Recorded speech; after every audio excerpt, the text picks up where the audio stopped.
This is about something that I've been thinking about speaking on for a long time. And when this video popped up on my feed, I felt like, you know what? I'm in the middle of cooking lunch for my kids. The sauce that I'm brewing takes a couple of minutes. So let me jump on, do a quick reaction, and share this video with you. So this is the Dan Le Batard Show, and what they're going to talk about is the way sports media is turning into a locker room. We have so many athletes who are, quite frankly, like kicking down doors and just changing the landscape of sports media. And old school journalists like Dan Le Batard are trying to find their way. And I've been thinking about it, but I wanted to share this and just give you some commentary because I have some thoughts that I think you'll be interested in hearing.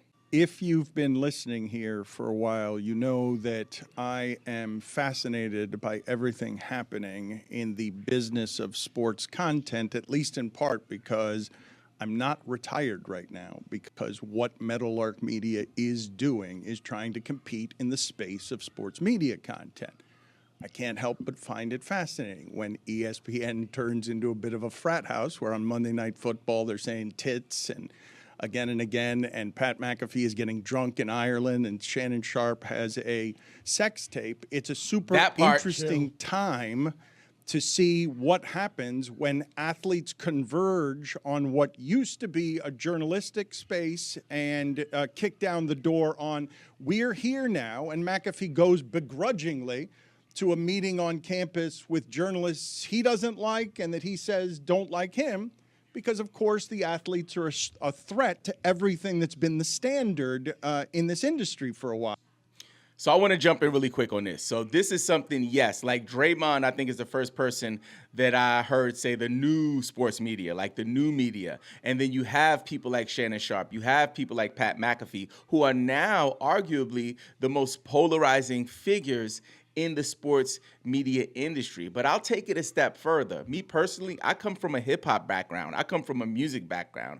I didn't come into this space leveraging anything from my independent music career, but artists like Cameron and Mace with their successful It Is What It Is podcast are doing so.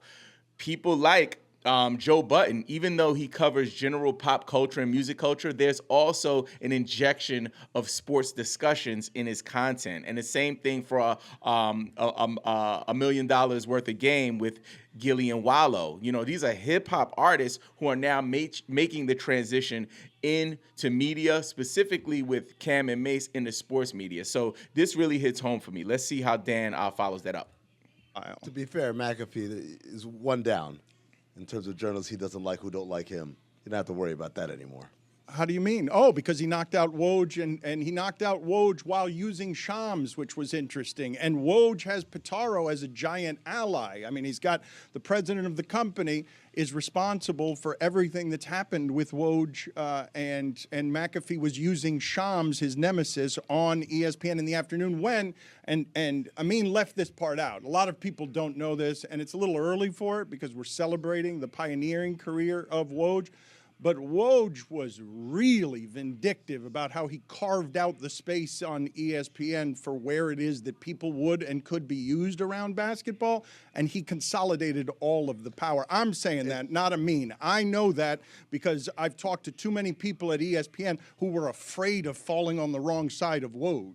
Also, it's never fun when you find out where in the pecking order you are. You think you're number one, and then all of a sudden someone walks in and says, hey, I want to put Shams on my show every week, and you can't do nothing about it, and your big brother can't do nothing about it.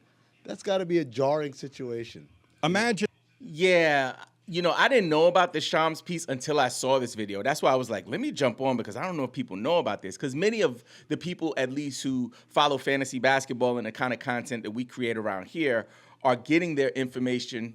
They're getting their information from the internet, right? So they might see ESPN, but they don't see ESPN on cable TV, satellite TV. They watch it on YouTube, you know what I'm saying? So you're only getting bite-sized pieces of the story. So for me, finding out that Shams was actually invited to be a recurring guest on Pat McAfee's show, even though his rival is Woj, one of the most powerful figures in sports media, but also at ESPN, shows that Pat McAfee, in fact, is wielding the sword. You know what I'm saying? He is in control right now over at ESPN. Imagine that, okay? Just in the minutia of silly sports media stuff. Woj's ally is the president of the company. But McAfee's got the relationship with Iger. That's the head of Disney. And McAfee had to get in there and be rented, not owned, under the understanding, because he cares deeply about his audience and not changing because Disney makes him change. So he says, I'm going to do it. You got to let me do it the way that I want to do it. You got to let me curse. You got to let me do the things I want, which include Shams, Woj's nemesis. When Woj was controlling where everybody was, like, don't get this part twisted.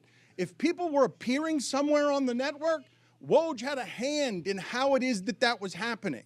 Isn't it? Like, I just feel like it's the first part what Dan said, that's kind of normal, I think, of like creating opportunities for people. It's the removal of opportunities, yeah, that's the suppression of opportunities. Yeah, it's real power. Okay, Woj was a power broker, Pataro's a power broker, McAfee's a power broker, and Iger is the biggest of the power brokers.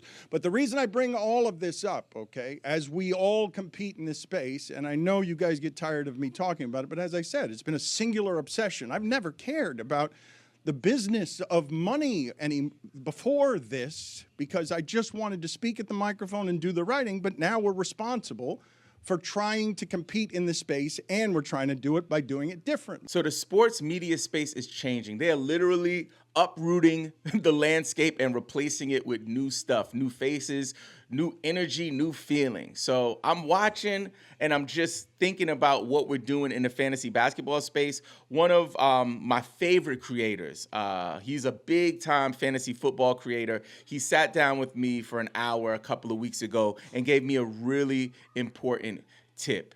He said, Robin, start creating some content for NBA basketball that is a little bit outside of what you normally do, just so I could create another pillar. So we'll see how this works, because honestly, there's so much opportunity for us to get our message out about fantasy basketball. But I think the way that we do that is thinking about what Dan Le Batard is saying about the way that we've created content in the past, where journalists kind of spearheaded the movement, is switching not just to content creators on the internet, but also with athletes and entertainers. So for me, I'm excited to be here. Let me know in the comments what Dan Le Batard is saying. Does it make sense to you? Do you disagree? Do you agree? Let me know, and we'll see you on the next one.